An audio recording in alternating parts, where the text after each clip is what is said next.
Je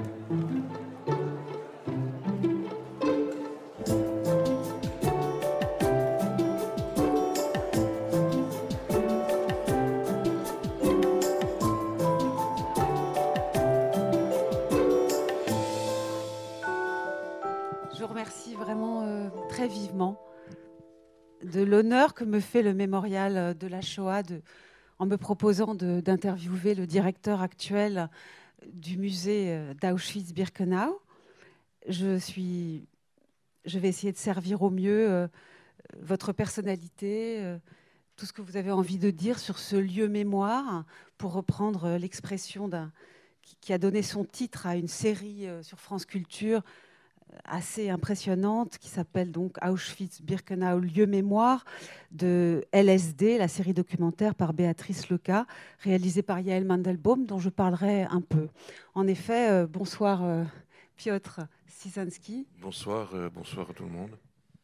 Nous allons parler de votre livre, bien sûr, paru chez Kalman Levy, de la démarche de ce livre. Nous allons aussi parler de votre fonction.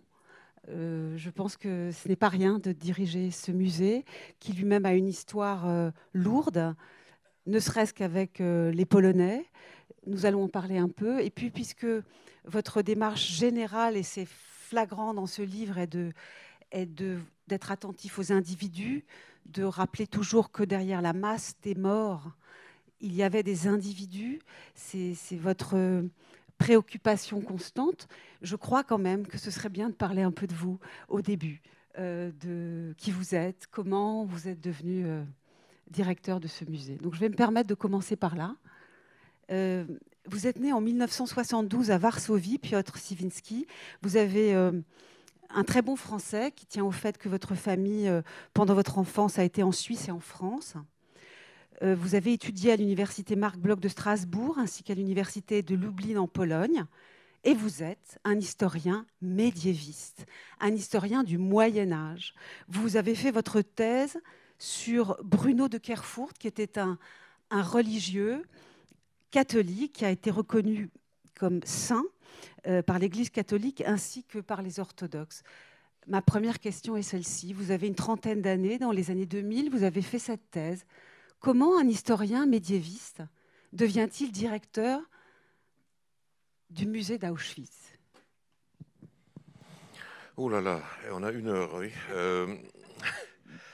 Non, donc, moi je ne l'ai jamais voulu, bien sûr. Je voulais être médiéviste.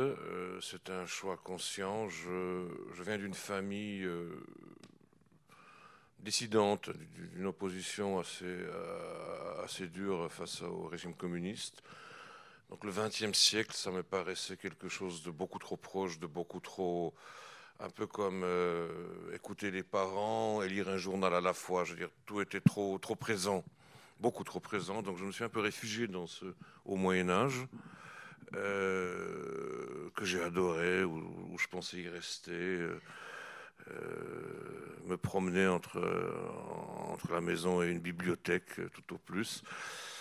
Mais en l'an 2000, un des survivants d'Auschwitz, je pense les plus importants en Pologne, du moins du point de vue de l'histoire ou de la mémoire d'Auschwitz, un peu comme Simone Weil était en France, ou Primo Levi, ou Shlomo Venezi en Italie, ou Elie Wiesel aux États-Unis, Israël Gutman en Israël, etc. Donc en Pologne, c'était certainement Władysław Bartoszewski, qui est à ce moment-là, il présidait le Conseil international d'Auschwitz, où il y avait 25 personnes du monde entier qui réfléchissaient sur les décisions les plus difficiles face à l'avenir du mémorial. M'a demandé de devenir membre de ce conseil parce qu'il avait besoin d'un secrétaire général, quelqu'un de beaucoup plus jeune, qui faisait un peu les lettres, etc., le courrier, je ne sais pas moi, les comptes rendus. Bartoszewski, c'était quelqu'un à qui on ne refusait pas. C'était une autorité de la plus haute, du plus haut niveau en Pologne, du moins dans ma Pologne. Et vous le connaissez bien? Il me connaissait depuis que j'étais tout petit, Ah. c'est pour ça qu'il cherchait quelqu'un de confiance, je pense. Et donc j'ai accepté, c'était 2 réunions par an, c'était pas...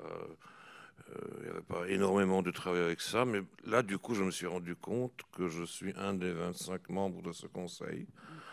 Que ma connaissance sur la Seconde Guerre mondiale, le XXe siècle, dans Auschwitz et dans la Shoah, j'ai volontairement mis de côté pour s'en échapper, pour me plonger dans ce 10e, 11e siècle,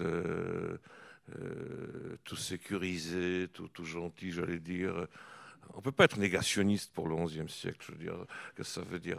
On ne peut pas faire du mal à quelqu'un. Si j'allais vous dire que Charlemagne n'a pas existé, vous n'allez quand même pas me lancer des pierres.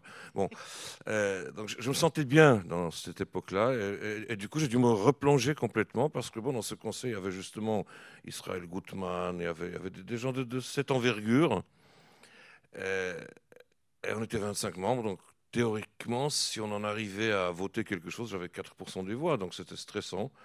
J'ai dû me... Vous savez, parfois quand on échappe, enfin on essaie d'échapper à quelque chose vous rattrape et vous replonge en plein milieu. C'était un peu cette expérience-là. Donc pendant 6 ans, j'ai servi de secrétaire du conseil. Puis ensuite, mon prédécesseur au musée partait à la retraite. Et là, c'était tout un complot qu'ils ont mis en place pour que je n'ai aucune solution et que je l'accepte, même si j'ai lutté au moins 3 semaines contre Vous moi-même. aviez un projet à proposer, il y avait des auditions, vous avez réfléchi à ce que c'est ce musée d'Auschwitz? Bon, 6 ans de Conseil international d'Auschwitz m'ont déjà permis vraiment une entrée bien préparée, surtout que ceux qui me préparaient, c'était vraiment des survivants, et non seulement des survivants, leur qualité de survivants, mais c'était des personnes clés dans la construction de la mémoire de l'après-guerre, souvent. Donc je me sentais capable. Je n'avais pas encore... bon, je connaissais peut-être pas le musée à fond, je connaissais sa direction avant, etc., mais je ne savais pas quels étaient les différents enjeux en profondeur. Mais pour moi, c'était surtout un changement total de ce que je m'imaginais, de ce que devait être ma vie. Alors, il y a des choses étonnantes quand même dans votre nomination. Vous êtes, de manière tout à fait transparente, un intellectuel catholique polonais. Vous avez présidé à 28 ans, non, vous étiez vice-président à 28 ans du Club des intellectuels catholiques, et de 2000 à 2010, vous en étiez le président. On ne peut pas oublier que, encore dans les années 2000, les rapports des Juifs avec les catholiques polonais étaient difficiles. Dans les années 80, il y a eu l'affaire du Carmel d'Auschwitz. Et puis surtout, lorsque les Juifs ont protesté fermement, il y a eu, vous le savez mieux que personne, je pense, ces propos du cardinal Klemp, polonais, donc, selon lesquels les Juifs étaient anti-polonais, ils tenaient les médias mondiaux. Enfin, il y a eu des choses très terribles dans les années 80. Certes, ça faisait presque 20 ans, mais c'est vrai qu'on aurait pu penser qu'à ce moment-là de l'histoire, encore, on voudrait un juif à la tête du musée d'Auschwitz. Et vous, comment avez-vous mis votre candidature sur la table en tant que catholique polonais? Mais je vous l'ai dit, je ne l'ai pas mise, j'ai été presque forcé. Non, mais je crois que d'un côté, les années les plus difficiles, c'était les années 90, Oui. quand les frontières se sont ouvertes et que les deux mémoires se sont rencontrées sur un même lieu. L'une, mémoire travaillée par des survivants de la Shoah, et l'autre par les survivants des prisonniers politiques polonais. Pendant 2 générations au moins, sinon plus. Et je crois que c'est les années 90 qui étaient les plus difficiles. Heureusement, je n'étais pas directeur à ce moment-là, parce que, étant un peu impulsif, parfois, je ne sais pas si j'aurais pas rajouté de l'huile dans le feu. Je ne veux pas ici essayer de défendre les propos de Glemp, bon, c'est clair et net. Mais c'était des années difficiles, et je crois qu'il a fallu encore une génération, justement, pour que les deux côtés commencent à se reconnaître, à se comprendre,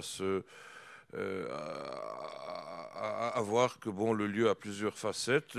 En plus, à cela, dans ces années-là, a surgi un peu du néant la mémoire des Romains et des Sinti. Les Russes ont plus ou moins arrêté de considérer les prisonniers comme des traîtres qui ne sont pas battus jusqu'à la dernière goutte du sang. Donc il y a eu d'autres mémoires qui ont apparu. Et je crois que, bon, moi je suis arrivé en 2006, on était déjà dans une période d'accalmie D'accalmie. relative. Il y avait pourtant une Ouais. polémique importante en Pologne. Et je voudrais bien savoir comment vous la racontez aujourd'hui. C'est celle autour de l'enquête de Jan Gross à propos d'une petite ville dans l'est de la Pologne. On a toujours dit que le massacre avait été commis en une journée par les Allemands. Et puis cette enquête a montré qu'évidemment tout le village avait participé, que peut-être il y avait d'autres villages. On a Oh, enquêté une vingtaine une au moins, vingtaine hein. de Une villages. vingtaine, oui. Et ça, c'est les années 2000.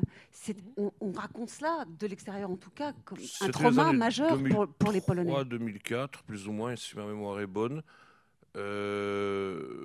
C'était un des débats des plus intéressants dans les médias, dans la discussion publique. Ça a duré Oui. 2 ans au moins. Il est clair que Gross avait entièrement raison sur son jugement historique, mais ça a pris du temps à être admis par du moins une grande partie de la population. Je pense qu'il y a encore des gens qui aimeraient bien lancer une idée contraire. Mhm. Est-ce que l'une des conséquences de cela, c'est ce qu'on entend dans le 4e épisode de la série LSD sur France Culture, Auschwitz, un lieu de mémoire que j'ai évoqué, la conséquence, c'est que la nouvelle école historique polonaise a un peu lâché Auschwitz. C'était plus dans ses préoccupations. Ça, c'était aux Juifs.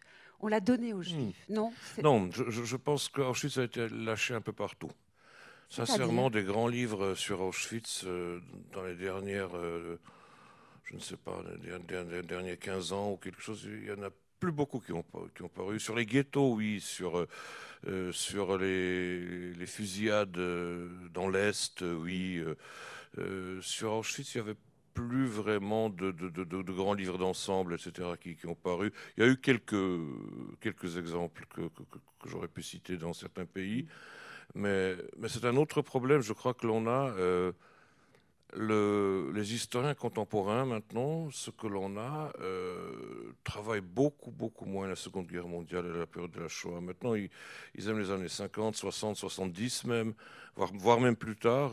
Par exemple, au centre d'études que l'on a à l'intérieur du musée, il devient pas vraiment facile de trouver des nouvelles générations Ah bon. d'historiens qui travaillent. C'est la même chose un peu partout, malheureusement. Je crois que Et le cette histoire pouvoir. s'éloigne un petit peu. Oui. Et les historiens contemporains, maintenant, ils travaillent sur des sujets qui sont de 20 ans ou de 30 ans postérieurs, en fait. Le pouvoir, quel lien a-t-il avec la direction du musée d'Auschwitz? Il peut mettre un veto. Bon, c'était le parti qui a, à la suite d'ailleurs du livre de Gross, mis en place un arsenal judiciaire pour protéger ce qu'on appelait l'innocence de la Pologne dans la Seconde Guerre mondiale. C'est un enjeu pour lui, la personne qui dirige le musée d'État Ça, d'Auschwitz-Birkenau? bon, théoriquement, je dépends entièrement du ministre de la Culture. Maintenant, je pense que c'est eux qui avaient plus de problèmes avec moi que Ah, l'inverse. Je ne c'était clair. m'imaginerais pas un ministre, et j'en ai vécu 5 ou 6, Oui. qui essayerait de m'imposer quoi que ce soit en termes de prise de position ou de recherche historique ou quelque chose. Ça serait la fin ce jour-là, je veux dire, de mon travail. On ne peut pas quand même autoriser. Bon, pendant des années, c'était facile parce que bon, il y avait ce Conseil international d'Auschwitz avec des grands noms dedans. Ensuite, bon, les grands noms ont commencé à disparaître, âgés qu'ils étaient. À un certain moment, il fallait que je devienne moi-même un peu le parapluie protecteur au-dessus C'était difficile. du. Il fallait protéger Ça n'a pas vraiment. toujours été facile. Ça n'a pas toujours été facile, mais au moins, je n'ai pas l'impression que j'ai donné des. Enfin, que j'ai négocié, je veux dire, ou que j'ai été chercher des compromis douteux. Hum. Vous avez des exemples? Oh, mais j'ai eu des périodes d'attaques contre moi-même dans des télés nationales et dans des journaux, mais qui ont duré 10 semaines, par exemple, quotidiennement. Bon, ça arrive. Je veux dire, au niveau des nerfs, bien sûr, ça commence à faire lourd hein, à la fin. Mais bon, ben, le but, c'était que je donne probablement ma démission. Donc, tout ce que je pouvais faire, c'est justement de ne même pas y penser, oui. Mais il y a eu des périodes difficiles, oui, c'est vrai. Même si elles n'étaient pas majoritaires, de loin pas. Alors parlons un peu de ce que comment vous avez embrassé cette fonction de directeur du musée d'État d'Auschwitz-Birkenau. Depuis quelque temps, au moment où vous êtes arrivé, il devenait plus clair pour les Polonais, pour lesquels longtemps ce lieu a été celui du martyr polonais, et non pas un lieu avant tout de mort de juifs. Il devenait de plus en plus clair que 80% du 1,1 million personnes mortes à Auschwitz l'avaient été dès la sélection, c'est-à-dire n'étant même pas véritablement entrés dans le camp, étant morts en allant directement à la chambre à gaz. Et il est devenu clair, grâce au travail des historiens, que ces 80%, c'était des juifs et des tziganes. Est-ce que dans l'organisation du camp, je tiens à vous dire que je n'y suis jamais allée, je travaille, cette question m'intéresse, mais je ne l'ai jamais vue. Il est très clair maintenant, et ce point n'est plus remis en cause, et la visite est organisée ainsi, qu'il y a Auschwitz I, qui était un camp de concentration, il y a Auschwitz II, Birkenau, avec Mengele et les expérimentations, ainsi que les chambres à gaz et les crématoires. Puis plus tard, il y a eu Auschwitz III, Monowitz. Cette séparation des lieux, même s'il y a aussi une histoire de ces lieux pendant la guerre, ça n'a pas toujours été parfaitement limpide, mais quand même, est-ce que c'est comme ça qu'on fait visiter maintenant Auschwitz aux visiteurs? Ce genre de considération que l'un est un camp de concentration, l'autre est un camp de la mise à mort, c'est aussi une simplification énorme. Expliquez-moi À alors. Birkenau, il y avait quand même 90 000 personnes qui y vivaient. Il y avait un camp de concentration Oui, aussi à bien Birkenau, c'est sûr, ça bien que vous dites, sûr. oui. Les divisions étaient différentes. C'était plutôt un camp des femmes, un camp des hommes, plus quelques camps temporaires comme le camp pour les Romains et les Sinti ou les camps pour les transports de Theresienstadt, etc. À partir du moment où quelqu'un passait la sélection vers le camp, en fait, il devenait un prisonnier du camp. Bon, il avait un numéro qui était différent, il avait une couleur différente, etc. Mais il était utilisé d'une manière tout à fait ressemblante aux autres. Donc ça se mélangeait beaucoup plus que ce que l'on ne croit. Je ne pense pas non plus que cette espèce de séparation entre Monowitz, qui serait un camp de travail uniquement, était justifiée. D'ailleurs, les groupes de prisonniers circulaient entre ces camps. Lorsqu'ils avaient besoin de, je sais pas moi, 3000 hommes de plus à Monowitz, eh ben, ils les faisaient venir d'Auschwitz, etc.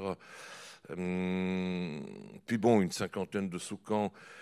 C'était plutôt une évolution des différents rôles qui parfois se contradisaient même, je veux dire, dans la construction de l'institution du camp. Si au début ce fut un camp de concentration uniquement, ensuite s'ajoutaient d'autres rôles, dont bien sûr le plus grand des 42, donc le centre de mise à mort, mais il y a eu d'autres rôles beaucoup plus petits, comme le camp pour des prisonniers de guerre soviétiques, qui a d'ailleurs été les premiers à construire Birkenau. Jusqu'en 1944, Birkenau, dans les documents officiels, s'appelait un camp de prisonniers de guerre. D'où ma question. Puis, bon, d'autres encore plus petits rôles, je veux dire, c'était en fait assez étrange, parce que comme je dis, ces rôles s'excluaient quelque part. Je veux dire, soit on veut tuer tout le monde, pour ce qui est des Juifs et des Romains, soit on veut les utiliser comme Oui. des travailleurs forcenés, des esclaves pratiquement. Et cette double situation, elle fait partie des choses qu'on explique tout de suite dans le musée. Bien sûr. Oui. Alors je voudrais vous demander, vous avez donné beaucoup d'interviews et on va venir à votre livre aussi. Aujourd'hui, la question des objets est très importante à Auschwitz, je crois que beaucoup de choses sont exposées, des chaussures, des vêtements. Il y a aussi des dessins d'enfants, si j'ai bien compris, que vous avez contribué à mettre en exposition Avec permanente. Yad Vashem, oui, surtout dans, Oui. dans le bloc 27. Oui. Et donc le souci d'individualiser, de retracer des parcours individuels. Parfois on retrouve des vêtements, des objets qui appartenaient à quelqu'un, on arrive à retracer des parcours. Au fond, on veut peut-être nommer, et ici nous avons un mur des noms. C'est vrai que c'est nommer, dire qui était où et comment chacun a souffert et est mort. Est-ce le souci aussi dans le musée d'Auschwitz? Est-ce qu'il y a Plutôt des par noms? des exemples individuels. Je veux dire, impossible de retracer les noms. Pour des transports en provenance de la France ou de la Belgique ou de la Hollande, il suffit de prendre les listes de départ le plus souvent. Ou les listes, comme Clairsfeld l'a fait, je veux dire, des listes en suivant des écoles, etc.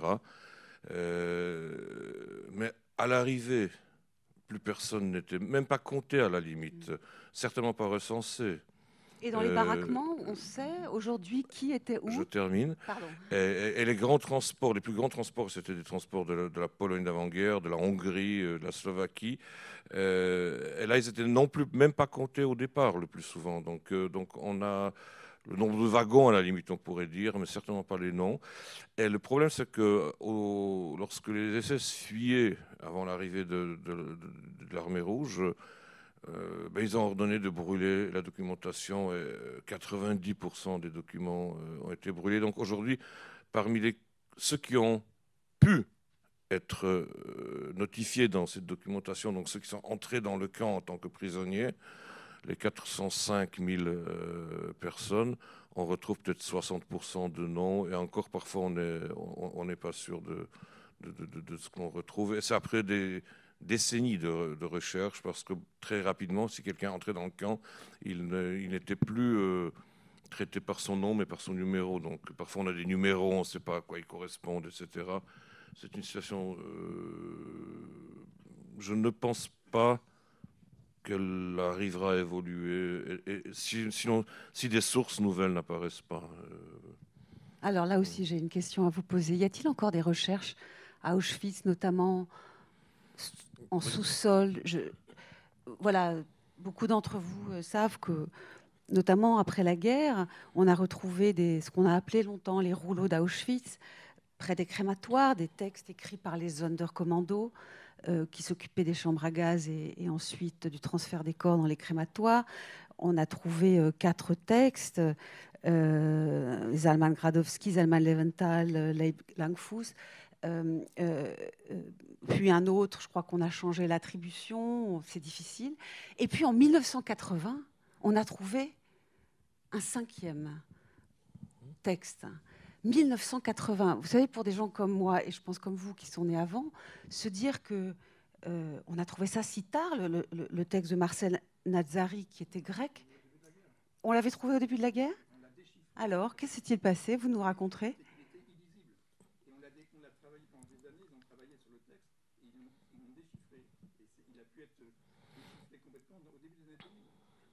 Voilà, donc c'est tard. Donc, est-ce que vous pensez qu'on va trouver encore des choses à Auschwitz en creusant, des choses, en fouillant? des choses, on trouve tout le temps. Je veux dire, bon, d'une part, une des décisions du Conseil international d'Auschwitz, c'est qu'on ne fait pas de l'archéologie pour de l'archéologie. Le but n'est pas de rendre le terrain complètement vide de tout ce qui crée son histoire. Par contre, s'il faut pénétrer en profondeur, parce que, par exemple, on construit à partir de zéro des fondements sous des baraques qui n'ont jamais eu de fondement pour les sauver. Là, il y a bien sûr une présence des archéologues, etc., au cas où l'on trouve quelque chose. Mais les objets que l'on trouve sont des objets en général anonymes. Vous savez, je ne sais pas moi, un couteau caché pour ne pas le perdre lors d'une fouille de la baraque ou d'autre chose, ou une cuillère, ce genre d'objets le plus souvent, les objets qui étaient les plus nécessaires, je veux dire, à la survie. Des documents, pas vraiment.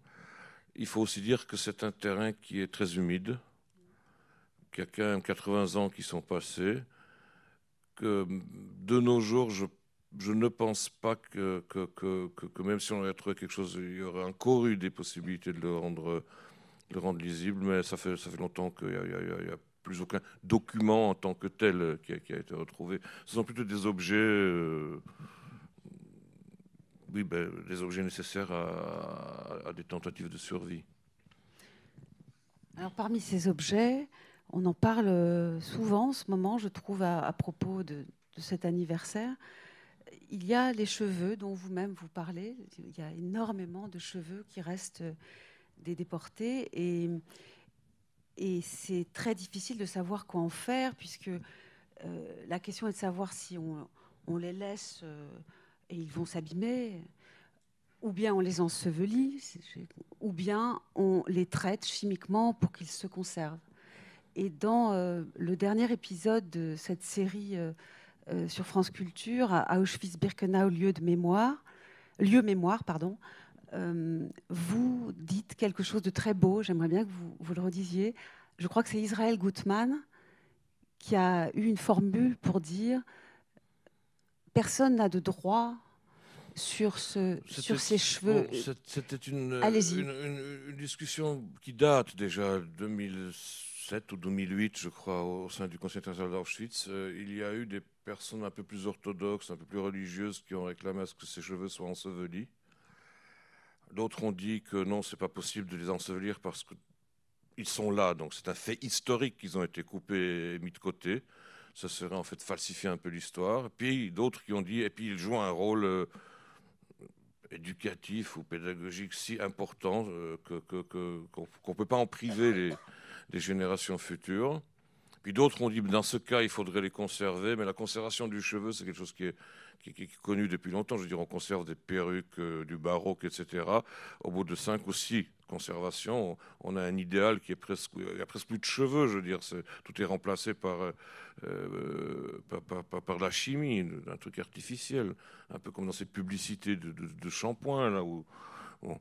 Donc il y a eu une monstre discussion.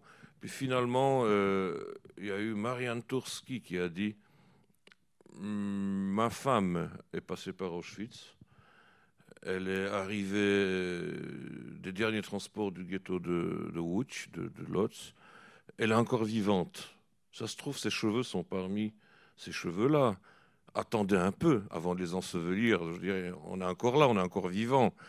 Ce qui est un argument moral de tout premier ordre, je veux dire. Puis finalement, Gutmann a dit si ils sont là et que je ne sais pas quoi en faire, plus ou moins, hein, ça veut dire que personne n'a le droit de prendre de décision. Tant qu'ils sont là, ils seront là. Quand ils vont disparaître, ils vont disparaître. Alors, finalement, c'est un peu un désarroi, mais tout le Conseil, à l'unanimité, a finalement a pris cette position. De la non-décision. De la non-décision comme la solution peut-être la plus morale. Oui. De ne pas les traiter comme des objets que l'on peut traiter, je veux dire pas les rendre, je ne sais pas, uniquement outils de l'éducation par exemple. Mais c'était une discussion qui a duré des heures et des heures avec des moments d'une intensité que je ne me souviens pas à propos d'autres questions. Puis là, maintenant, bon, on est en train de préparer une nouvelle exposition générale dans laquelle, tout simplement, on va les mettre dans un cadre un peu plus sécurisé que ces anciennes, que ces anciennes présentoirs dans lesquels ils sont, de manière à réduire un peu le danger qui est avant tout microbiologique, en fait. Donc, le paradoxe d'une position morale qui est de dire qu'on ne peut pas décider parce que ces cheveux, personne n'a de droit sur eux. Enfin, j'ai trouvé que c'était très perturbant. Ça arrive. Et c'est pour ça que j'ai dit que ces 6 années de secrétaire international d'Auschwitz, je crois, ont été pour moi, du moins, une sorte de... Oui, dans le système scolaire, on appelle ça une prépa. En fait, oui, une entrée dans cette fonction que n'auront plus les autres, les directeurs dans l'avenir. Et je veux dire, on est la dernière génération des directeurs de lieux de mémoire qui ont encore été formés par des survivants. Ça sonne bizarre, je veux dire, on pense toujours à soi comme à quelqu'un de jeune, etc. Voilà, tout est immuable, tout va être comme ça, ça a été, mais non, mon successeur ne sera plus formé par des survivants. Alors il y a une autre question qui travaille pas mal de monde, c'est ce tourisme de masse. Avant le Covid, il y a eu 2 300 000 personnes pendant quelques années qui étaient là par an pour visiter Auschwitz. Et depuis, je crois que c'est 1,8 million. C'est énorme. Ça pose des questions. Comment on laisse peut-être il faut créer des cafétérias, des toilettes. Il y a même eu la question d'une distribution de brumisateurs un été parce qu'il faisait une canicule terrible. Les gens ne se sentaient pas bien. Et en même temps, c'est très perturbant de se dire que dans ce lieu, on va se préoccuper de ce confort. Enfin, ça. Alors, Annette Vivorka, dans cette série dont je parlais, dit là aussi, c'est un peu indécidable. Et finalement, c'est ingérable. À Auschwitz, c'est ingérable parce que rien ne va. Aucune décision n'est satisfaisante. Et donc, j'ai envie de vous demander, est-ce que c'est parfois comme cela que vous vivez votre mission? C'est ingérable. Oui et non, je crois qu'il y a quand même des questions que l'on peut essayer de résoudre et de mettre des évaporisateurs d'eau quand il fait plus 35 ou plus 40 sur un parking, ça à l'extérieur, c'est pas à l'intérieur du camp quand même. C'est une solution à laquelle il faut se décider si l'on a 3 ou 4 fois si on doit appeler on appelle ça? Non, pas les pompiers, les secours, les ambulances, voilà, excusez-moi. Les ambulances 3 ou 4 fois par jour, parce qu'on a, je sais pas moi, 8000 personnes qui rentrent, et il y en a toujours 3 ou 4 qui supportent mal la chaleur ou autre chose. Donc, ou la chose même, peut-être.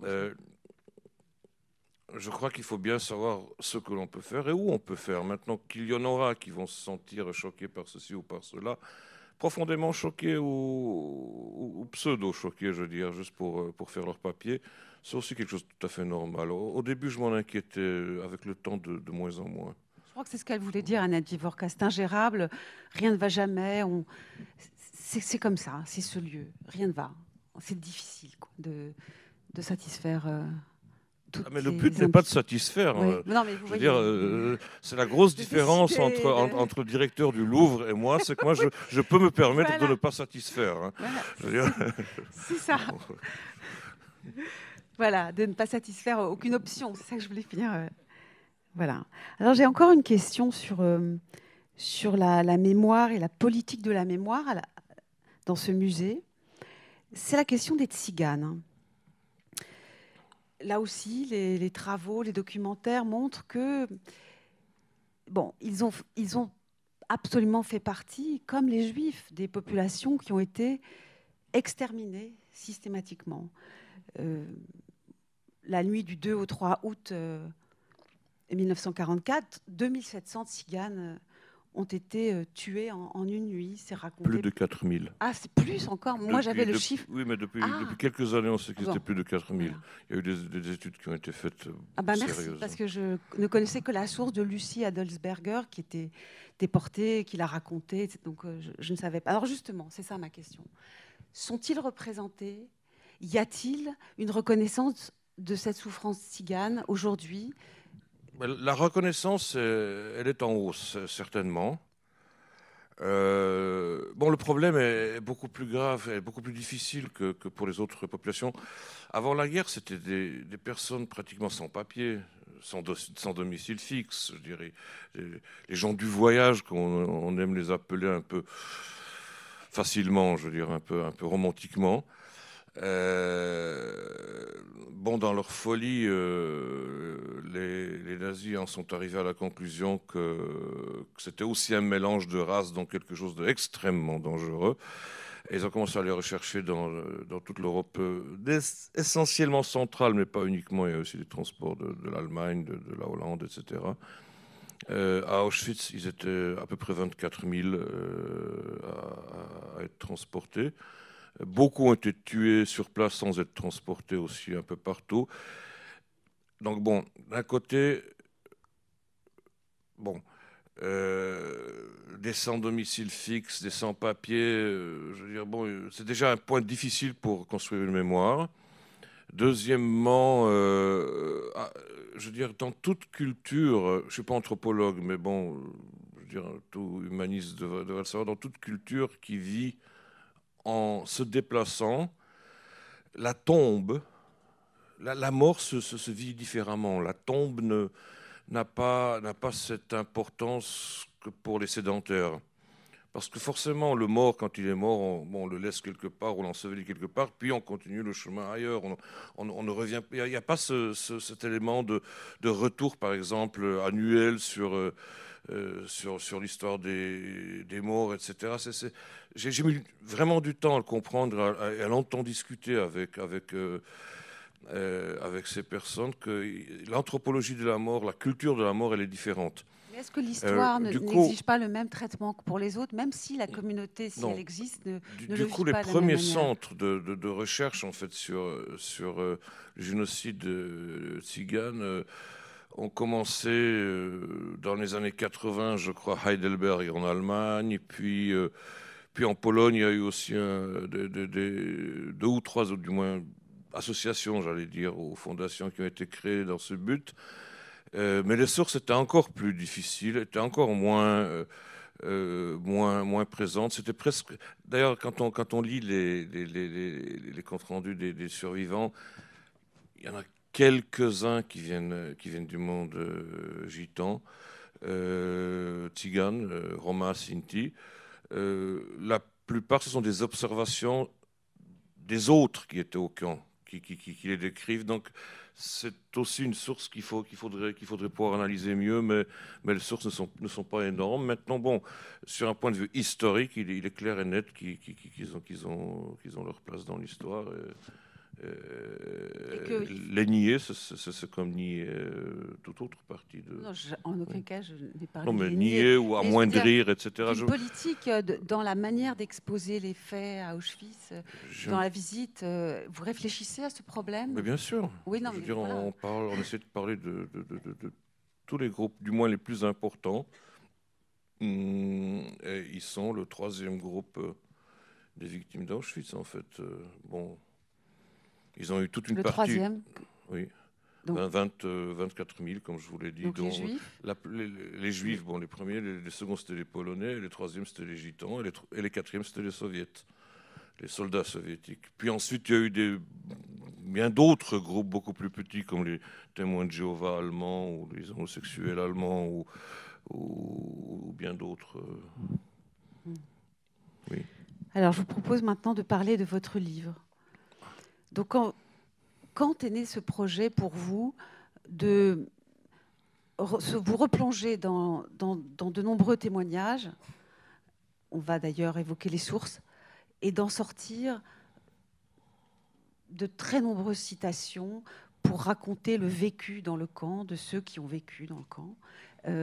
Ce projet, il arrive pour vous dès 2006 Non. Vers 2014-2015, j'ai publié des petits livres comme ça, ils ont été publiés uniquement en polonais, des, des histoires, je veux dire, à l'intérieur du camp, choisies, justement racontées uniquement par des citations de survivants, que ce soit, je ne sais pas, l'arrivée sur la rampe avec la sélection, ou que ce soit le travail des Sonderkommando ou autre, le début du camp par exemple. Et je réfléchissais à un élargissement de cette série et petit à petit je me suis rendu compte, et c'était assez brutal, hein, après bien des années de travail en fait, que finalement l'histoire ou l'historiographie s'est tellement penchée sur les dates, les chiffres, les pourcentages, les numéros, les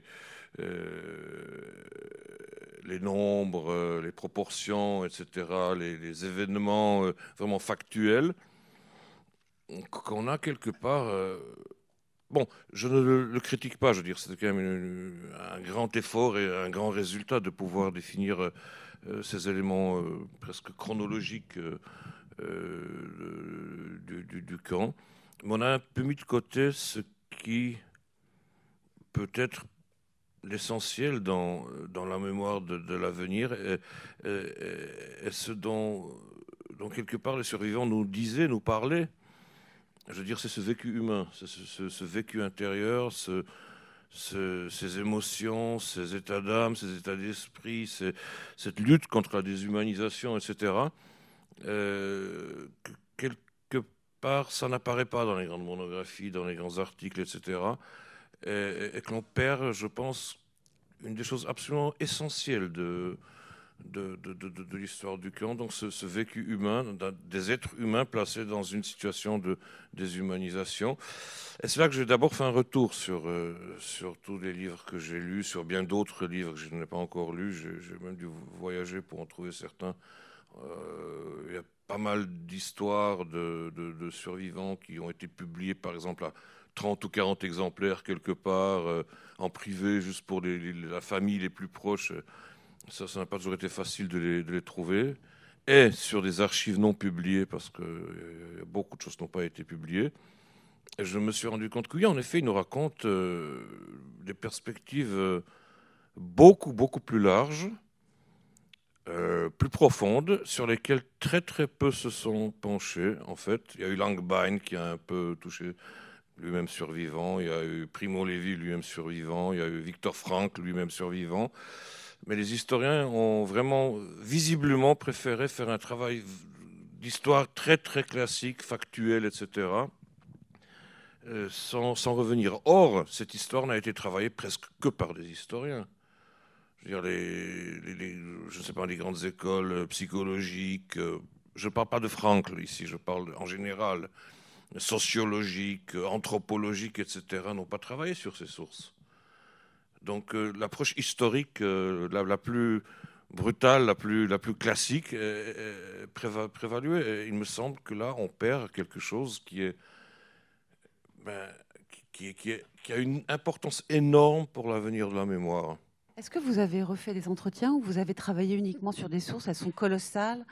Il y en a, ne serait-ce que la fondation Spielberg, c'est plus 50 000 témoignages. Il y a des dizaines de milliers d'Yad Vashem, ici même, au mémorial. Il y a énormément de témoignages. Vous vous êtes penché sur ce qui existait ou vous avez refait des entretiens? Bon, j'ai discuté tout au début avec ceux qui étaient encore là pour essayer de voir si mon intuition est bonne. C'est quand même eux qui devaient me le confirmer. Mais je n'ai pas voulu ensuite m'appuyer sur des interviews que j'aurais récoltées moi-même. Je voulais que ce soit des sources qui soient trouvables. Je veux dire que dans les notes de bas de page, il n'y ait pas interview de tel ou tel effectué par Piotr Tsevinski. C'est toujours flou. Hein. Je veux dire, j'ai mieux que les sources soient indépendantes de l'historien. Donc, oui, pour la construction en fait, du livre, j'ai beaucoup discuté avec les derniers qui étaient là, mais pas ensuite pour le contenu. Là, mais j'ai vraiment eu tellement de sources dans les archives ou dans les livres que je n'ai pas vraiment eu besoin. Enfin, d'un côté, j'ai pas eu besoin. D'autre côté, j'aurais pu essayer de les pousser à dire un peu plus sur des thèmes qui ne sont pas très souvent décrits chez la majorité des survivants. Mais là, ça serait aussi quelque part falsifier parce qu'il y a ce qu'ils voulaient dire et ce qu'ils ne voulaient pas dire. Et maintenant, les pousser à la fin de leur vie à dire ce qu'ils n'ont pas trop dit avant, ça ne me paraissait pas non plus. Enfin, le silence est aussi une source historique. Hein, ça vous dit très souvent, et c'est très.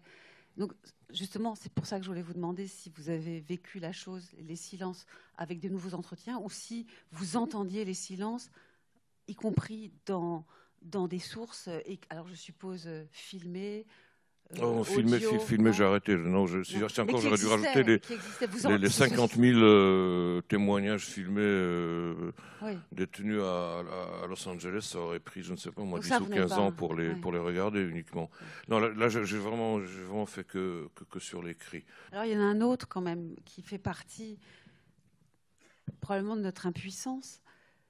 Je répète, 80%, c'est vous qui me l'avez encore confirmé, des morts d'Auschwitz ne sont même pas entrés dans le camp, n'y ont pas vécu, n'ont rien pu raconter. Ils sont morts quelques heures après leur arrivée. Donc, il y a un problème structurel pour l'histoire et la mémoire, qui est que le vécu dont vous parlez, il y en a un qui a été majoritaire et sur lequel on n'a aucune voix. Et pour toujours, c'est-à-dire ceux qui sont morts en quelques heures. Quand c'est terrible. C'est pour cela que les témoignages du Sonderkommando ou d'autres qui ont travaillé tout près sont d'une importance absolument fondamentale. Si les SS, comme ils le voulaient, auraient fusillé tous les Sonderkommando avant de fuir, on serait dans une situation désespérée, je veux dire, pour savoir quoi que ce soit de ces derniers moments. C'est vraiment que eux qui ont raconté quoi que ce soit, du moins de crédible. Parce qu'il y a eu quelques bonnes dépositions par des SS dans des procès d'après-guerre, mais bon, un procès, c'est jamais une source très fiable.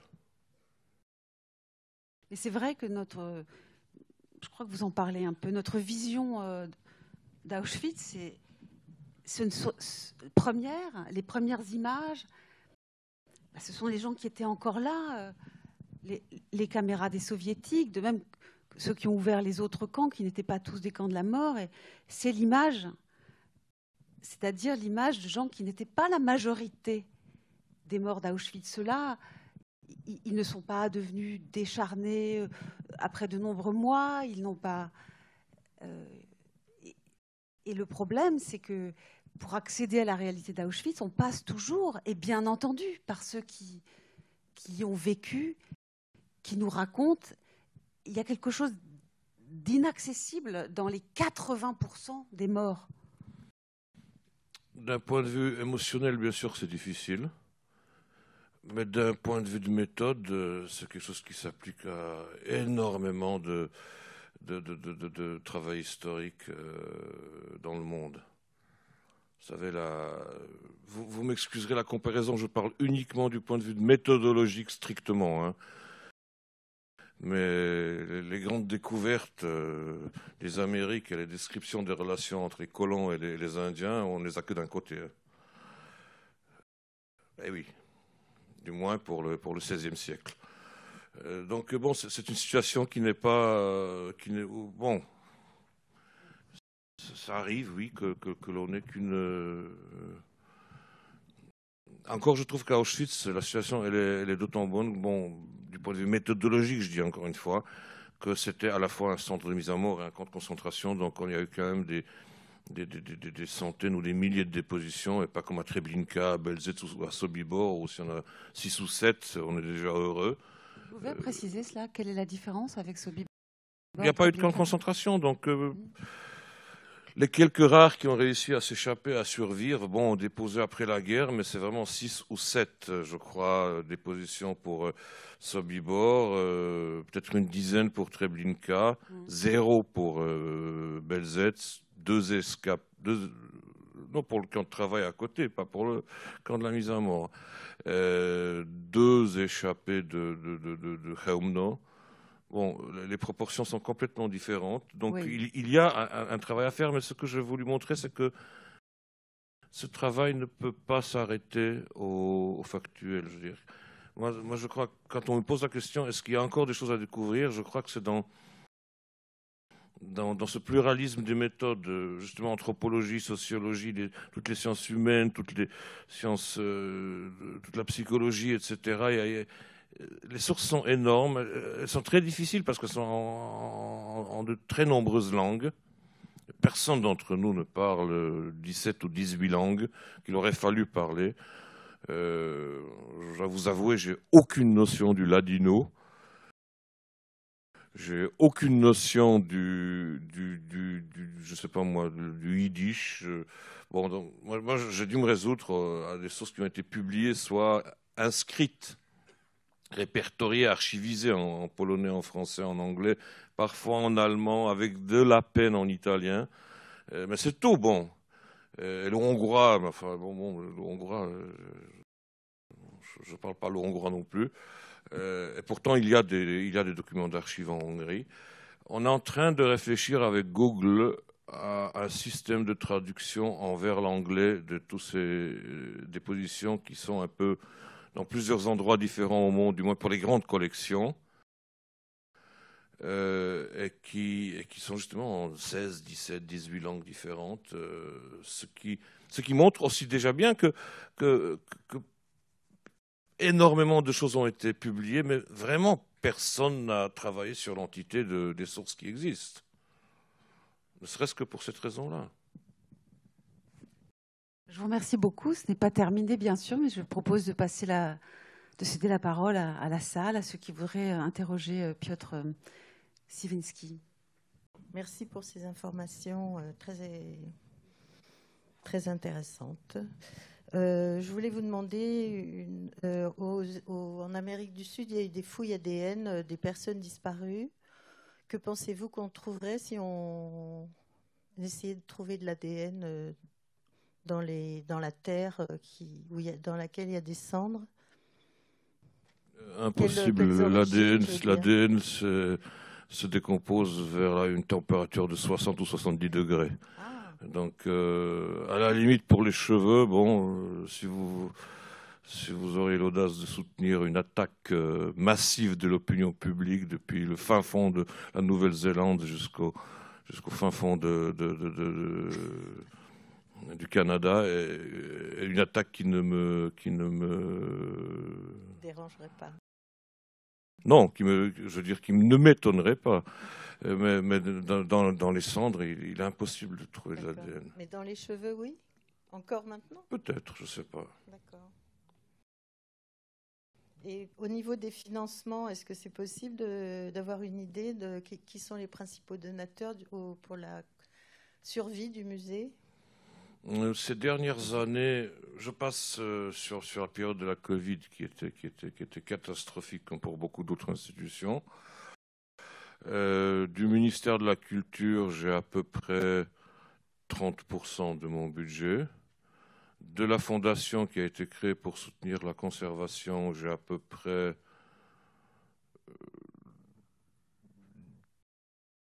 une quinzaine ou presque une vingtaine de pourcents de mon budget.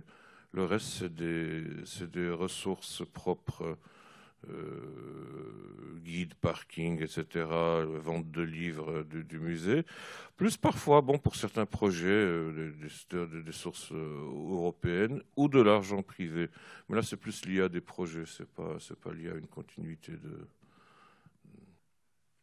Bonsoir et merci infiniment pour votre présence et toutes ces précisions que vous nous apportez.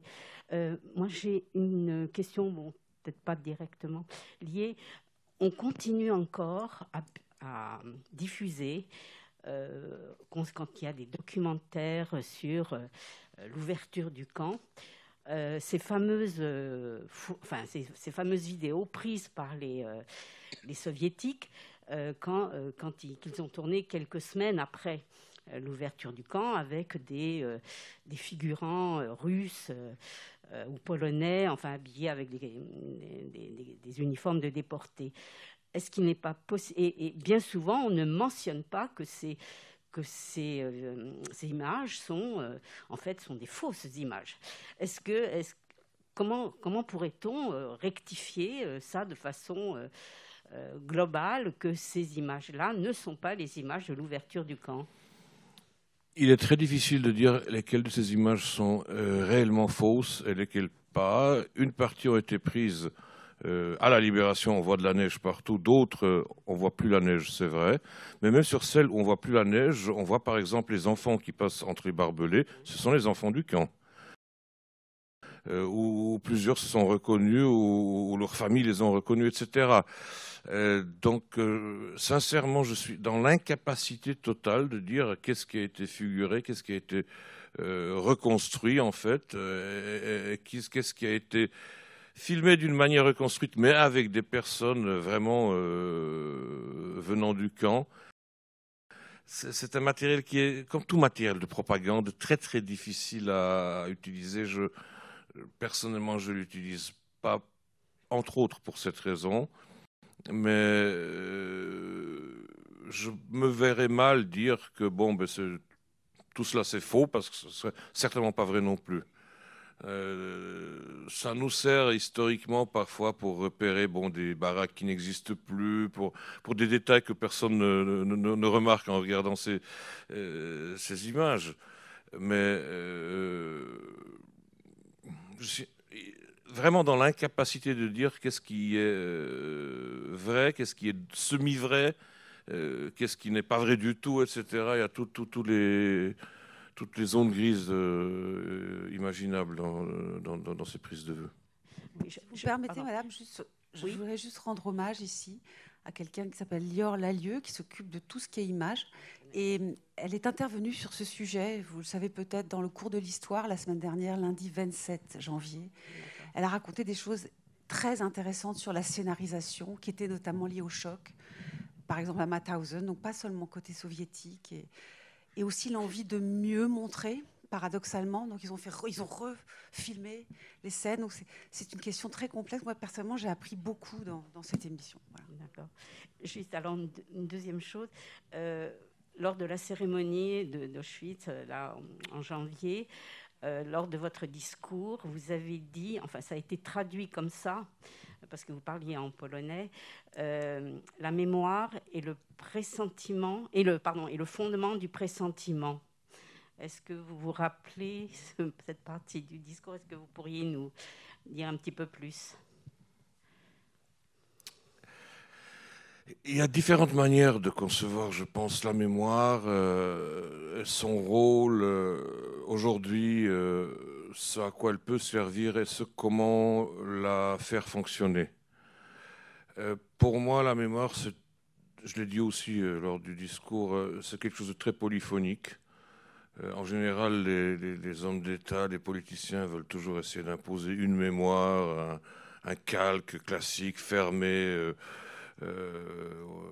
célébré, concélébré presque. Ça n'existe pas comme ça, je veux dire.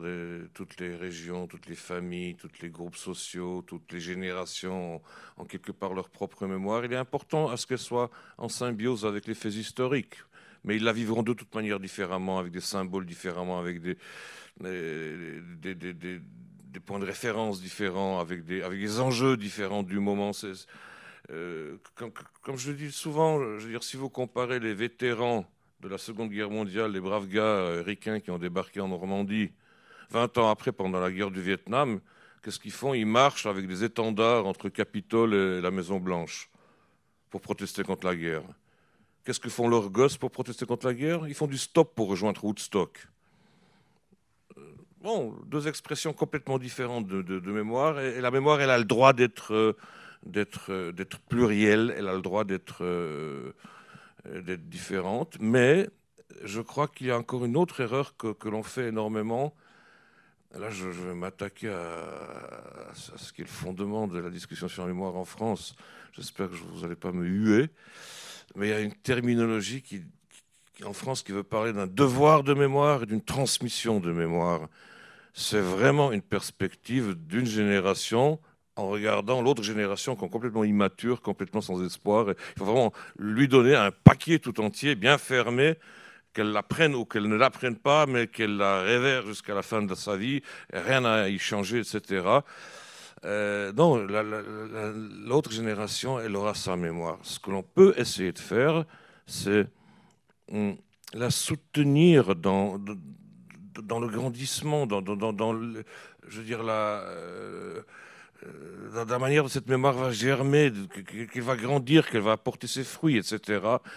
Essayer de passer une mémoire toute faite, toute fermée d'une génération à l'autre, c'est la meilleure méthode pour un échec total.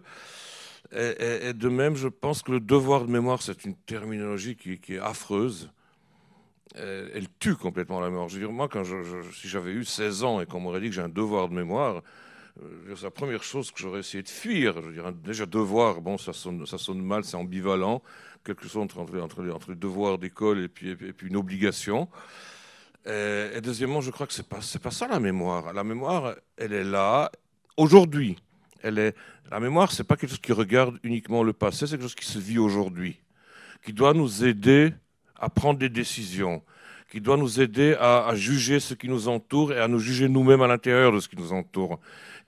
C'est une aide. Je veux dire, c'est un pouvoir de mémoire, j'allais dire presque, si vous pouvez me permettre ce jeu de mots entre devoir, pouvoir. Oui, c'est quelque chose qui doit nous. C'est un peu. Je crois que la mémoire, c'est une notion qui est très proche de l'expérience. On n'a peut-être pas vécu quelque chose, mais on peut l'adopter à travers la mémoire et en devenir plus expérimenté, plus réfléchissant, plus avisé, plus... oui. J'aimerais vraiment qu'un jour, c'est de cette manière-là qu'on présente aux jeunes la mémoire comme quelque chose qui ne peut que leur servir. Et pas un devoir qu'ils sont obligés de faire parce que papa l'a fait, grand-papa l'a fait, là, et grand-papa l'a fait aussi. Ça ne marchera pas comme ça à long terme, j'ai l'impression. Autre question. J'ai deux questions. L'une, c'est sur les témoignages des personnels nazis. Vous n'en avez pas parlé dans le camp d'Auschwitz. Est-ce qu'il y en a et est-ce qu'ils apportent quelque chose, un éclairage sur ce qui s'est passé dans le camp qui est intéressant? Et la deuxième question, je crois que vous avez plus ou moins répondu. Moi, j'ai eu trois grands-parents qui ont disparu à Auschwitz. Je ne sais pas dans quelles conditions. Est-ce que j'ai un moyen de savoir quelque chose sur ce qui leur est arrivé, quoi, dans le camp? Donc, je commencerai par la seconde. Comme je vous ai dit, on a peut-être 7, peut-être 8, au meilleur 10% de la documentation qui a été produite. Mais on a tout un service avec plusieurs personnes qui ne travaillent que là-dessus. On reçoit plusieurs milliers de lettres par an. Il faut avoir de la patience. Parfois, ça prend 2-3 mois pour répondre parce que les recherches sont faites sérieusement. Maintenant, bon, bien sûr, l'informatique aide, mais parfois, il faut revérifier, etc. Donc, si vous écrivez aux archives, en donnant un maximum d'informations, nom, prénom, je ne sais pas, date de naissance, parce que souvent, on peut retrouver, par exemple, une date de naissance, un numéro. Donc, si on a le numéro, on sait déjà plus ou moins quel transport. Alors, si dans ce transport, on n'a pas le nom, mais on a une date de naissance, il est fort probable qu'il n'y ait qu'une seule personne dans ce transport qui aurait eu cette date de naissance. À ce moment-là, on retrouve le nom. Bon, parfois, c'est un travail vraiment, c'est comme un puzzle à recréer. Et ce travail-là, on le fait. Mais il nous faudrait un maximum d'informations. Et il faut vous armer de patience, parce que parfois, ça prend vraiment du temps. Et pour la première question, bon, dans ce livre, je n'ai pas parlé des SS parce que ce n'est pas le but. Néanmoins, c'est un des problèmes les plus importants, je crois, dans l'histoire d'Auschwitz. Il y a très, très peu de sources. D'abord, ils n'ont pas écrit leur mémoire. Enfin, certains ont publié des petits trucs, bon, qu'ils étaient en prison en attendant la peine de mort. Pour se désister, en général, oui, ben, j'ai jamais été sur la rampe, j'ai jamais été dans les crématoires, bon, ils n'ont jamais été nulle part. Deuxièmement, donc les sources sont très, très, très rares. Il n'y a qu'une seule partie de la documentation sur les SS qui restait, et vous imaginez que c'était la première à être brûlée. Ce n'est pas la documentation sur les prisonniers qui brûlaient en premier, c'était vraiment la documentation sur les SS, parce que ça les rendait beaucoup trop vulnérables dans l'après-guerre. Troisièmement, il y a des actes de procès, mais sincèrement, il y a peu de SS des camps qui sont passés par des procès. Sur les 70 000 qui étaient dans tout le système des camps, dans toute l'Europe sous contrôle de l'Allemagne nazie, il y a eu 1650 qui ont été jugés. Ça veut dire que c'est vraiment pas représentatif. Et puis bon, un procès, comme je l'ai dit, bon, ça c'est un théâtre. Il y a quelqu'un qui accuse, quelqu'un qui défend, il y a le juge qui tranche, il y a quelqu'un qui prend des notes, souvent encore des traducteurs entre deux. Ce sont des sources qui sont très... J'aime pas ces sources-là, franchement. Je dois vraiment avoir une information confirmée par ailleurs pour reprendre des sources des procès d'après-guerre. Les... Regardez l'expo ici, je dirais. Il y a quoi, 3 ou 4 albums qui subsistent d'Auschwitz, alors qu'on sait très bien que les 3 ou 4 prisonniers qui travaillaient dans la chambre noire à Auschwitz développaient sans cesse des photos, et disaient qu'en majorité, c'était des photos privées des SS d'Auschwitz. Où sont-elles? Bon. Donc, j'espère qu'il y a encore des sources qui vont apparaître, mais pour l'instant, sur les SS, sincèrement, il est difficile de... On a quelques sources complémentaires, on a réussi à décrire, mais je crois que c'est un des grands à venir si les sources apparaissent, parce que je suis persuadé que du point de vue anthropologique, c'est pas la victime qui pose problème, c'est quand même l'assassin. C'est là qu'il faudrait essayer de comprendre. Il y a des choses qu'on commence à comprendre. Vous savez, au moment du départ, ils étaient peut-être 4500 au camp, en janvier. 4500, on a retrouvé quelques Mein Kampf dans la zone de la région qu'ils ont gardé pour eux. Ça veut dire que l'idéologie n'était pas vraiment leur motif. C'est très intéressant, non? La plupart de ces gars, qu'est-ce qu'ils voulaient? Ils voulaient éviter d'être envoyés au front et de se battre à l'Est. C'était des planqués, je veux dire. C'est comme ça qu'il faut le voir. C'est pour ça que la pire des peines qu'un SS pouvait recevoir s'il n'effectuait pas des ordres ou s'il entretenait des relations sexuelles avec des prisonnières, etc., c'était d'être envoyé au front, justement. Parce que c'est ça qu'il craignait le plus. Je suis persuadé qu'il y a tout un travail de recherche à faire là-dessus, mais les sources sont très, très faibles. Oui. Vous êtes venu ce soir présenter un livre, donc je me permets de revenir à votre ouvrage, qui est d'abord paru en langue polonaise. Et vous dites dans l'introduction que ce qui vous a intéressé, c'était la question de la sortie de l'humanité et de comment conserver son humanité. Et je me demandais, c'est une question pas simple, mais en tant qu'historien, est-ce que dans cette réflexion, pour celles et ceux qui n'ont pas lu le livre et qui vont le lire, la question de l'universalisme confrontée à celle des identités, justement, religieuses, nationales, genrées, comment, en tant qu'historien, vous avez approché cette question d'un universel possible ou pas? Et voilà, est-ce que c'est un cheminement qui vous a guidé dans votre écriture? Merci. Bon, il faut se rendre compte qu'à l'arrivée d'Auschwitz, énormément d'éléments que l'on estime clés dans notre vie normale s'effondrent en l'espace de quelques heures. S'effondrent vraiment. Je ne parle pas uniquement, je sais pas, de la disparition de familles entières, mais de la culture n'a plus aucun sens. Je sais pas moi, la politesse n'a plus aucun sens. Les tabous comme la nudité, etc., n'ont plus aucun sens. Je veux dire, toute la religion, pour certains, c'était un des derniers trucs qui restait, mais pour la plupart, s'est évaporé très très rapidement. Les grandes fêtes n'ont pas de sens. Je veux dire, les relations sociales, interhumaines se chamboulent complètement. C'est pour ça que je parle d'un autre monde. Le temps est différent, l'espace est différent. Donc j'ai l'impression, mais là justement il me faudrait d'autres sciences que l'histoire pour essayer d'aller plus loin. J'ai vraiment tout fait pour ne pas entrer sur le terrain des psychologues ou des anthropologues, parce que je n'en suis pas un, même si la tentation parfois était très forte. Mais je crois que l'on touche quelqu'un qui est démuni de tout ce qui le crée en tant qu'humain. C'est le but de la déshumanisation. Et donc on le voit vraiment s'agripper à des choses premières. C'est l'intuition que j'ai. Je veux dire, vraiment, il faudrait plus d'études. Oui, c'est de cette manière que je peux... On voit quelqu'un qui veut être humain, qui est placé dans une situation inhumaine, donc où tout ce qui était humain pour lui est arraché, lui est enlevé. Et pour survivre, il doit le respecter. Je veux dire, s'il avait des problèmes avec sa nudité, eh ben, s'il continue à avoir ces problèmes, il ne va pas survivre 1 ou 2 jours. Hein. Donc bon, c'est tout ce qui caractérise des choses que l'on pense construites pendant des millénaires dans nos cultures, dans nos religions, dans nos sociétés, etc., peut s'effondrer en l'espace de quelques heures. C'est ça qui m'a le plus surpris. Et le nombre de survivants qui l'ont dit très clairement, et que ça n'a pas vraiment été retenu, ça n'a pas fait...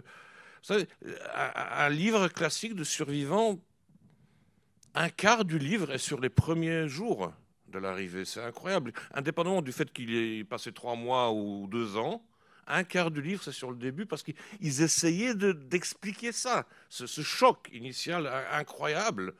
Et ça, c'est quelque chose qu'on retrouve partout.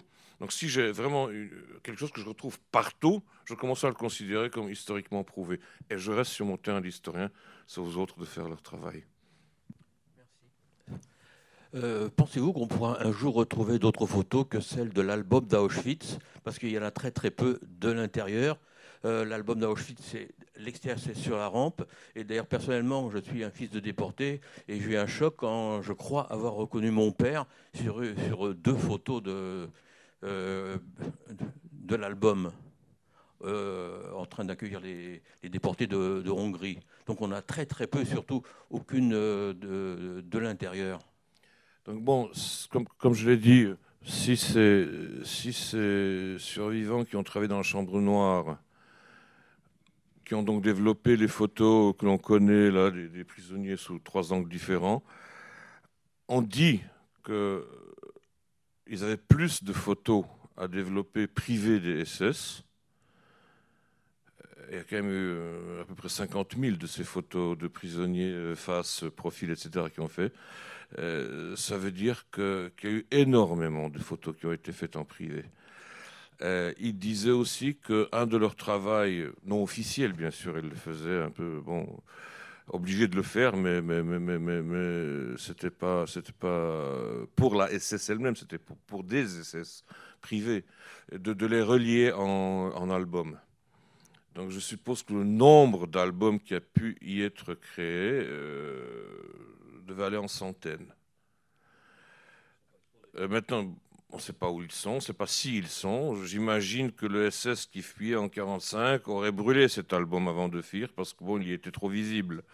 Mais si le SS changeait de camp en 1943 ou en 1944, s'il partait en vacances et qu'il ramenait cet album chez lui quelque part, il m'est très très difficile de croire qu'il n'y a que ces 3 albums plus la collection de la Bauleitung qui a survécu. J'y crois pas du tout. Je pense qu'arriveront des moments ou peut-être des générations qui comprendront. La photographie, c'est un document qui est incroyable. Hein. On dit qu'une image dit plus que 1000 mots, mais c'est beaucoup plus que 1000 mots souvent. On y repère des éléments, des petits détails de construction du camp. Je veux dire, oui, j'espère que d'autres choses vont apparaître. Maintenant, bon, on verra.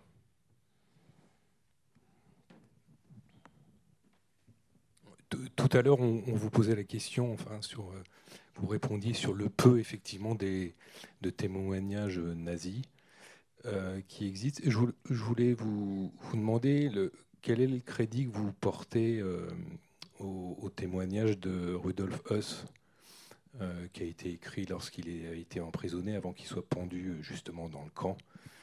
Moi, lorsque j'ai visité à Auschwitz, la guide, qui était excellente d'ailleurs, d'origine polonaise, est revenue et sur ce livre, à un moment donné, conseillait aux Français qui étaient là de le lire. Bon, d'abord, c'est des documents qui frappent. Hein. Il y en a de ma mémoire, au moins 5 qui ont écrit des sortes de mémoires en prison. Je crois, du moins, il y en a 5 dont je me souviens maintenant.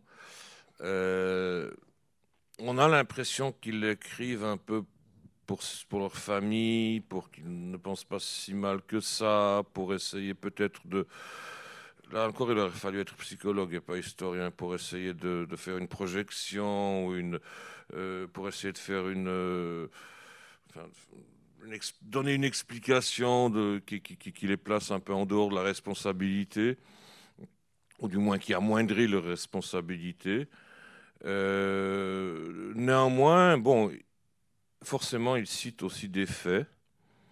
Souvent, l'un accuse l'autre, ce qui est assez intéressant parce que ce qu'il dit sur l'autre, là, ça vaut la peine de le vérifier parce que ça se trouve que pour se désister, il est prêt à balancer l'autre. C'est sûr que comme source unique, ça n'a pas une grande valeur, mais il y a beaucoup de ces choses-là que l'on peut comparer à d'autres sources. Pour Hess, par exemple, bon, il y a ce que l'on savait sur sa vie privée, mais il y a tout plein de prisonniers à différentes époques qui travaillaient dans son jardin, dans son écurie, je ne sais pas moi, dans son entourage, et qui ont rapporté des choses assez intéressantes sur lui. Et là, on peut déjà essayer de faire du moins des travaux de comparaison. Par contre, là où c'est intéressant, justement, mais là, il faudrait justement avoir un peu plus de méthodologie, de la psychologie, justement, tous ces projections, tous ces éléments, n'est-ce pas, de comment vivre, comment survivre après ce qu'on a fait, une fois que ça a été prouvé, une fois que ça a été... comment l'expliquer à ceux qui le liront plus tard en sachant que ses enfants vont le lire. Hein, c'est là que l'on trouve des éléments qui peuvent être intéressants, peut-être pas pour un historien du camp, mais bon, pour certainement des psychologues. Non, pour moi, c'est des sources qui sont d'une certaine importance, mais qui doivent être toujours contrôlées par d'autres sources, c'est clair. D'ailleurs, c'est comme ça que fonctionne l'histoire. Il faut qu'on ait deux sources indépendantes pour établir un fait, et non une hypothèse. Oui, bonsoir, merci beaucoup pour tout ce que vous nous dites. J'ai 3 questions. J'ai visité en septembre dernier le camp d'Auschwitz et il y avait une guide comme monsieur qui était très compétente. Enfin, et je voulais savoir comment étaient formés les guides, quel était le programme de formation qu'ils suivaient, comment ils étaient mobilisés. Enfin, parce que j'ai pu aussi assister à un autre guide qui avait un discours un peu différent. Bon, les guides sont 340, je crois, actuellement, en guide en 20 langues. Je me suis toujours refusé à utiliser des audio guides qui peuvent transmettre des données, mais qui ne peuvent pas recueillir des questions, qui ne peuvent pas entrer en contact émotionnel avec les visiteurs. Et si on guide en 20 langues, c'est parce qu'on a beaucoup de jeunes qui viennent. Déjà, le thème, il est difficile. Alors, si on leur rajoute des barrières linguistiques, quelqu'un qui a 15-16 ans n'est pas obligé de se sentir confortable en anglais, par exemple, même en polonais. Donc, bon, on établit tout ce système.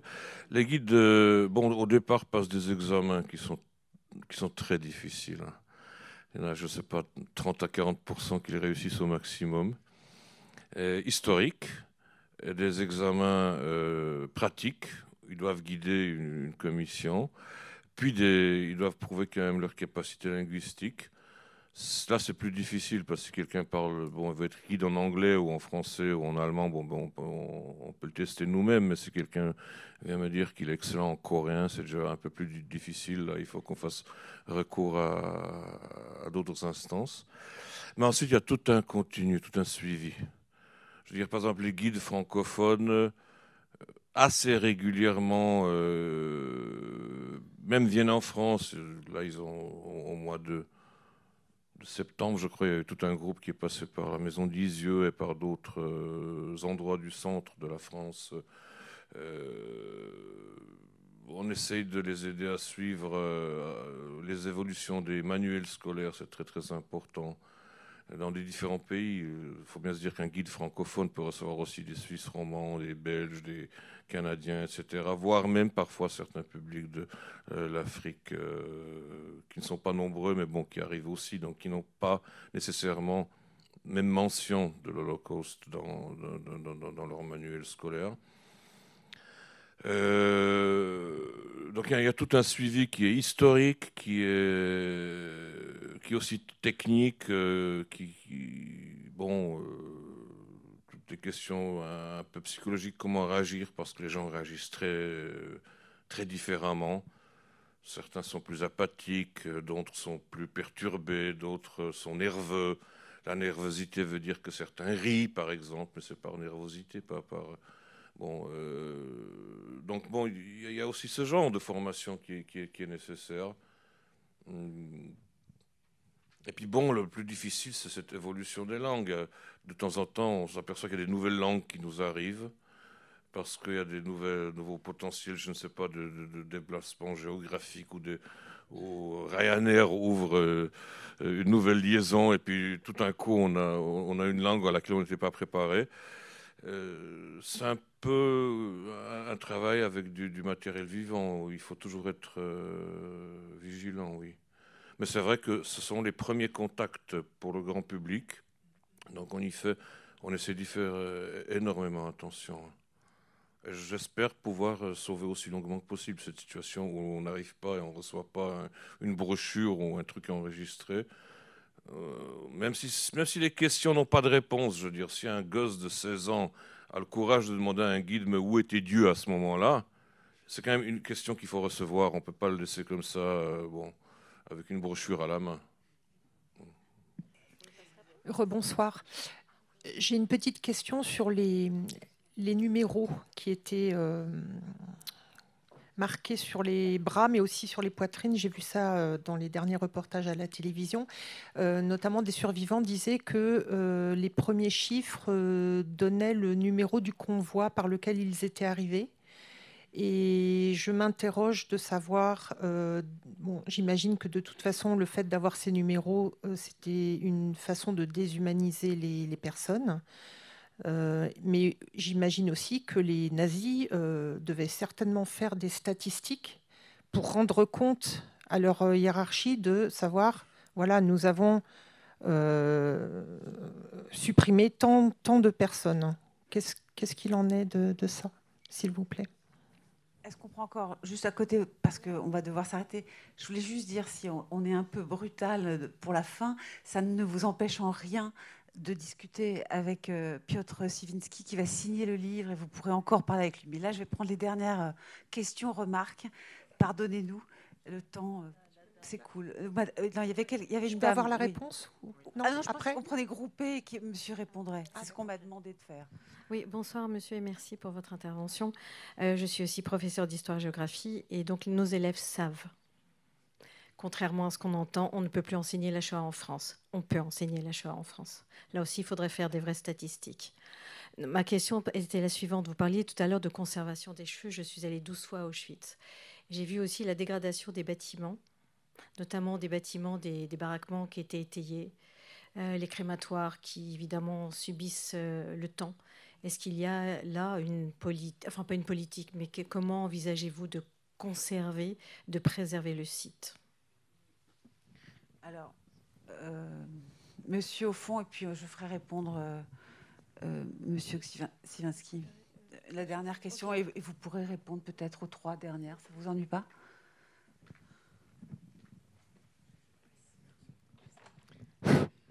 Bonsoir. Est-ce que vous ne pensez pas que la signature du pacte germano-soviétique a favorisé l'implantation de ces camps en Pologne, Auschwitz et Lublin avant Auschwitz d'ailleurs? Allez, voilà, je vais vous laisser répondre à tout ça. C'est un vaste programme. D'abord, sur les numéros, la numération est en continu. Donc on peut retrouver le moment de l'arrivée d'une telle personne plus ou moins au camp. On peut parfois retrouver le transport. Je dis parfois parce qu'il n'est pas dit que de ci à là, c'est ce transport-là. Ils ont été numérotés après l'arrivée du transport, après la ségrégation, donc ça n'avait rien à voir avec le transport, mais on peut savoir plus ou moins quand ils sont arrivés. C'est comme ça qu'on peut retrouver le transport. Les statistiques, non, pas vraiment. On n'a pas retrouvé des sources de grandes statistiques. Il n'y a pas de réponse aux estimations de Wannsee. Du moins, on n'a pas retrouvé. Je n'ai pas l'impression que c'est ce qui les intéressait le plus. C'est surtout les points de départ qui disaient qu'une telle ville était judenfrei, que telle région était déjà vidée, etc. Je pense que c'est là que se faisait le contrôle de l'efficacité, et pas dans les rapports qui viendraient des centres de mise à mort. Pour ce qui est de la dégradation, bon, de toute manière, le temps va faire on n'y échappe pas. Je veux dire, le travail d'un conservateur, c'est comme le travail d'un médecin, mais en plus lent. Je veux dire, une baraque va quand même durer plus longtemps que tout être individuel. On a réussi à créer un énorme fonds d'argent, je veux dire, pour un fonds perpétuel pour commencer une conservation à grande échelle. On l'a commencé il y a un peu plus d'une dizaine d'années. On a actuellement 40 quelques conservateurs diplômés qui travaillent à plein temps sur le site, aidés par des rénovateurs, par des microbiologistes, des ingénieurs ou autres. C'est une équipe qui doit s'approcher d'une centaine de personnes qui travaillent à la conservation. Presque le quart des bâtiments, par exemple, du camp des femmes, des baraques en briques, ont déjà été conservés, ce qui aurait été inimaginable il y a une vingtaine d'années. À mon avis, quand je regarde l'Europe, que la Notre-Dame de Paris me le pardonne, on a le chantier de conservation un des plus grands actuellement, et en plus qui ne va pas se terminer, parce qu'il n'y a pas que des bâtiments. Il y a les documents, il y a les objets, 110 000 chaussures. Allez voir, demander à un conservateur qui a étudié 5 ans pour conserver du Rembrandt, qui nous vienne aider avec les chaussures. Non, je veux dire, bon, parlons franchement, je veux dire, pour cela, il a fallu leur reconstruire des ateliers d'une qualité qu'ils ne trouveront nulle part ailleurs, et on l'a fait. Mais c'est toujours une course contre le temps. Il y aura un moment où ça va disparaître. Ce n'est pas des pyramides déguisées, ce n'est pas des châteaux forts, ce n'est pas des cathédrales, ça n'a pas été construit pour une longue durée. Ça, de toute manière, on lutte contre le temps. Sur le rapport entre pacte germano-soviétique, non, je ne pense pas du tout. Je pense que la localisation est tout simplement un effet de deux éléments. D'un côté, c'est là qu'il y avait les plus grandes populations juives, donc c'était moins cher de les déplacer. On est en temps de guerre, donc tout convoi, toute locomotive utilisait un transport. Ça veut dire une locomotive qui ne sera pas utilisée pour des transports militaires, à munitions ou autres. Et deuxièmement, c'est un territoire où ils avaient une pleine mainmise, je dirais, administrative par la construction du gouvernement général. Il aurait été beaucoup plus difficile de le faire dans des endroits où ils devraient entrer en discussion avec des autorités locales existantes. Je pense que ces deux éléments ont joué le plus grand rôle, mais encore une fois, c'est toujours discutable comme histoire.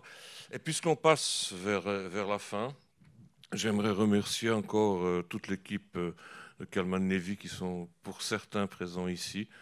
J'aimerais vous dire que c'est un travail qui était énorme, beaucoup plus difficile que de traduire un livre normal.